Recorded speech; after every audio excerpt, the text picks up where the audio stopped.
Hi everyone, welcome back to flavours with Subha. இன்றைக்கி வந்து ஒரு சூப்பரான சிக்கன் ஸ்டார்டர் ரெசிபி தான் செய்ய போகிறேன். இதில் நிறைய கார்லிக்கு பெப்பர் எல்லாம் போட்டு நல்லா ஸ்பைஸியாக ஒரு சூப்பரான சிக்கன் ரெசிபி. ஸோ இப்போ வாங்க இது எப்படி பண்ணுறதுன்னு பார்க்கலாம். இப்போ ஃபஸ்ட்டு வந்து இந்த சிக்கன் பண்ணுறதுக்கு நான் இங்கே போன்லெஸ் சிக்கனை நல்லா க்ளீன் பண்ணிவிட்டு மீடியம் சைஸில் கட் பண்ணி வச்சுருக்கேன். இப்போ இதில் வந்து ஒரு எக்கு ஒயிட்டு சேர்த்துக்கோங்க, ஒரு முட்டையோட வெள்ளைக்கருவை சேர்த்துக்கோங்க. அது கூடவே வந்து நல்லா பொடிசாக நறுக்கின இஞ்சி பூண்டு சேர்த்துக்கோங்க. இதுக்கு பதிலாக நீங்கள் இஞ்சி பூண்டு விழுது கூட சேர்த்துக்கலாம்.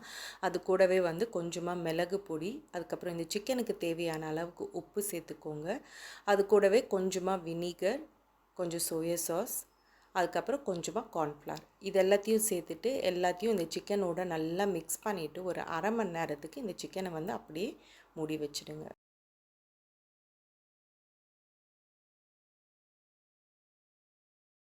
இப்போது ஒரு அரை மணி நேரமாக சிக்கன் வந்து நல்லா மேரினேட் ஆகிருக்கு. இப்போது நான் ஒரு பேனில் வந்து கொஞ்சம் எண்ணெய் சேர்த்து மீடியம் ஹீட்டில் ஹீட் பண்ணி வச்சுருக்கேன். இப்போ இதில் வந்து கொஞ்சம் கொஞ்சமாக சிக்கனை சேர்த்து நல்லா கிறிஸ்பியாக வர வரைக்கும் ஃப்ரை பண்ணிக்கோங்க. சிக்கனை வந்து மொத்தமாக சேர்க்காதீங்க, ஒரு 2-3 பேட்சாக கொஞ்சம் கொஞ்சமாக சேர்த்து எல்லா சைடும் நல்லா கோல்டன் கலர் வர வரைக்கும் நல்லா கிறிஸ்பியாக வர வரைக்கும் ஃப்ரை பண்ணிக்கோங்க.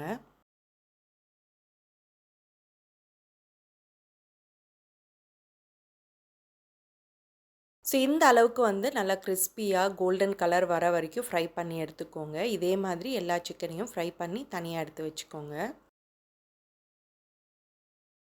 இப்போ நெக்ஸ்ட்டு வந்து வேற ஒரு பேனில் நான் கொஞ்சமாக எண்ணெய் சேர்த்துக்கிறேன். எண்ணெய் வந்து நம்ம சிக்கன் ஃப்ரை பண்ண எண்ணெயே கொஞ்சம் சேர்த்துக்கோங்க, டேஸ்ட் ரொம்ப நல்லாயிருக்கும். இப்போ இதில் வந்து நல்லா பொடிசாக நறுக்கின வெங்காயம் சேர்த்துக்கோங்க. இது கூட உங்ககிட்ட வெங்காயத்தாள் இருந்ததுன்னா அதில் இருக்கிற அந்த வெள்ளை பகுதியை கொஞ்சமாக இதில் சேர்த்துக்கோங்க. என்கிட்ட இல்லாததுனால நான் சேர்க்கல. இப்போ வெங்காயம் கொஞ்சம் ஃப்ரை பண்ணிவிட்டு இதில் வந்து நல்லா பொடிசாக நறுக்கின இஞ்சி பூண்டு கொஞ்சம் சேர்த்துக்கோங்க. அதையும் வந்து நல்லா வதக்கிட்டு அது கூட வந்து கொஞ்சமாக காஞ்ச மிளகா, அதுக்கப்புறம் பச்சை மிளகா, இது எல்லாத்தையும் சேர்த்துட்டு இந்த இஞ்சி பூண்டோட பச்சை வாசனை போகிற வரைக்கும் கொஞ்சம் நேரத்துக்கு வதக்கிக்கோங்க. இப்போ இஞ்சி பூண்டு வந்து நல்லா வதங்கின பிறகு இப்போ இதில் வந்து நல்லா பொடிசாக நறுக்கின குடமிளகா சேர்த்துக்கோங்க. அதையும் வந்து கொஞ்சம் நேரம் வதக்கிட்டு இப்போ இதில் வந்து கொஞ்சமாக மிளகு பொடி சேர்த்துக்கோங்க.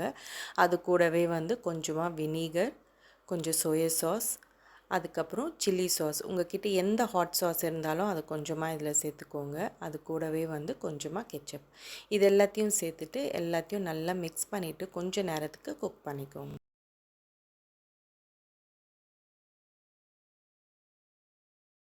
இப்போ இந்த சாஸில் வந்து கொஞ்சமாக தண்ணி சேர்த்துக்கோங்க. உங்களுக்கு சிக்கன் வந்து கொஞ்சம் கிரேவியாக வேணும்னா கொஞ்சம் அதிகமாக தண்ணி சேர்த்துக்கோங்க. நான் இன்றைக்கி வந்து ட்ரையாக ஸ்டார்டராக தான் சர்வ் பண்ண போகிறேன், அதனால் கொஞ்சமாக தண்ணி சேர்த்துக்கிறேன். தண்ணி சேர்த்துட்டு எல்லாத்தையும் ஒரு வாட்டி நல்லா மிக்ஸ் பண்ணிவிட்டு இப்போ இந்த சாஸை வந்து ஒரு 2 நிமிஷத்துக்கு நல்லா குக் பண்ணிக்கோங்க. இப்போ இந்த சாஸ் வந்து நல்லா 2 நிமிஷமாக குக் ஆகிட்டுருக்கு. இப்போ இதில் வந்து நான் கார்ன்ஃப்ளவர் மிக்சரை சேர்த்துக்கிறேன். 1 table spoon cornflour, 2 table spoon தண்ணி ஊற்றி கட்டி இல்லாமல் நல்லா மிக்ஸ் பண்ணி இதில் சேர்த்துக்கோங்க. இப்போது இதை சேர்த்துட்டு எல்லாத்தையும் ஒரு வாட்டி நல்லா மிக்ஸ் பண்ணிவிட்டு தேவைப்பட்டால் கொஞ்சமாக தண்ணி சேர்த்துக்கோங்க. சேர்த்துட்டு எல்லாத்தையும் நல்லா மிக்ஸ் பண்ணிவிட்டு ஒரு 2 நிமிஷத்துக்கு மறுபடியும் குக் பண்ணிக்கோங்க. இப்போ சாஸ் பார்த்தீங்கன்னா நல்லா குக் ஆகிட்டுருக்கு. இப்போ இந்த ஸ்டேஜில் நம்ம ஃப்ரை பண்ணி வச்சுருக்கிற சிக்கனை எல்லாத்தையும் சேர்த்துட்டு அந்த சாஸோட எல்லாத்தையும் நல்லா மிக்ஸ் பண்ணிக்கோங்க. சிக்கனை சேர்த்துட்டு ரொம்ப நேரம் குக் பண்ணாதீங்க, நல்லா ஹை ஃப்ளேமில் வச்சு அந்த சிக்கனை அந்த சாஸோட நல்லா மிக்ஸ் பண்ணிக்கோங்க. ஒரு நிமிஷத்துக்கு குக் பண்ணால் போதும். இதுவே உங்களுக்கு நல்லா கொஞ்சம் கிரேவியாக வேணும் அப்படின்னு நினச்சிங்கன்னா நீங்கள் சாஸ் பண்ணும் போதே கொஞ்சம் எக்ஸ்ட்ராவாக தண்ணி ஊற்றி குக் பண்ணிவிட்டு அதுக்கப்புறம் சிக்கனை சேர்த்துக்கிட்டிங்கன்னா உங்களுக்கு வந்து அந்த சிக்கன் கொஞ்சம் கிரேவியாக இருக்கும்.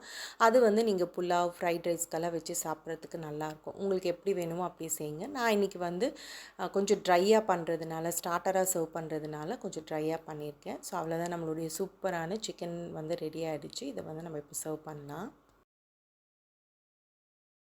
ஸோ அவ்வளோதான், நம்மளுடைய சூப்பரான கார்லிக் பெப்பர் சிக்கன் வந்து ரெடி ஆகிடுச்சு. செம்ம டேஸ்டியாக இருக்கும், நல்லா ஸ்பைஸியாக அந்த பெப்பரோட ஃப்ளேவர், கார்லிக்கெல்லாம் நிறையா சேர்த்ததுனால அதோட ஃப்ளேவர் எல்லாம் சூப்பராக இருக்கும். ஸோ இதே மாதிரி நீங்களும் வீட்டில் ட்ரை பண்ணி பார்த்துட்டு எப்படி வந்திருக்குன்னு சொல்லுங்கள். ஸோ இதோட இந்த வீடியோ முடியுது. நெக்ஸ்ட் வேறு ஒரு இன்ட்ரெஸ்டிங்கான வீடியோவோட உங்களை பார்க்குறேன். என்னோடய வீடியோஸ் எல்லாம் பிடிச்சிருந்ததுன்னா ப்ளீஸ் ஃப்ளேவர்ஸ் வித் சுபாக்கு சப்ஸ்கிரைப் பண்ணுங்கள் அண்ட் ஷேர் பண்ணுங்கள். தேங்க்யூ.